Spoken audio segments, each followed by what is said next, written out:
Bonjour! Le secret des ciseaux faciles, le réglage de la vis de serrage. Notre billet précédent qui traitait de la nécessité d'apprendre à régler ses ciseaux nous a valu plusieurs demandes d'explications complémentaires. Nous y répondons bien volontiers, mais la question ne saurait être traitée correctement dans le cadre d'un billet unique. Voilà pourquoi nous vous proposons d'envisager aujourd'hui l'un des aspects du réglage, le réglage de la vis. Pour cela, nous ne pouvons mieux faire que de citer cet extrait de notre ouvrage Le toilettage au bout des doigts, version numérique. Pour des explications encore plus détaillées, voir notre cours sur ce sujet. Vous devrez apprendre à régler votre vis de serrage. Dans tous les cas, de manière naturelle, cette vis va finir par se dérégler dans un sens ou dans l'autre. Très rapidement sur les ciseaux d'entrée de gamme, plus lentement sur les ciseaux de qualité.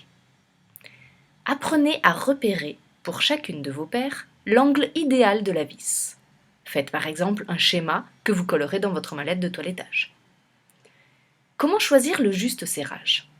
C'est un choix strictement individuel. Si la vis est très desserrée, les branches glisseront l'une sur l'autre sans résistance.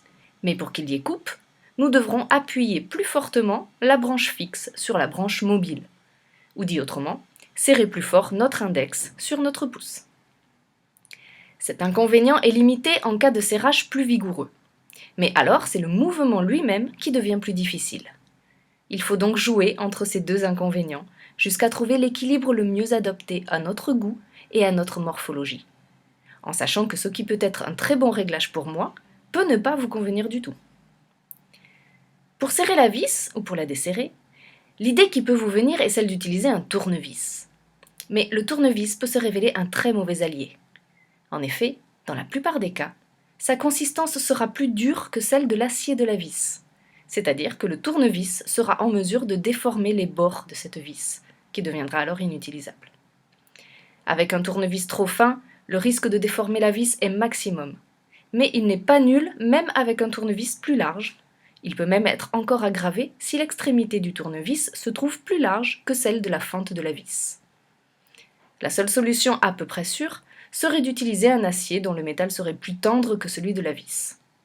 Or, il se trouve que tous les toiletteurs disposent dans leur mallette d'un tel outil, leur couteau à trimer. L'extrémité du couteau à trimer, à condition que celui-ci soit bien constitué d'une lame plane et pas trop épaisse, est le meilleur des outils pour le réglage sans risque de la vis de serrage. Dans un prochain billet, nous aborderons, si vous le souhaitez, la question de l'affûtage des branches. Vous verrez que là encore, il s'agit d'un geste simple. À bientôt donc.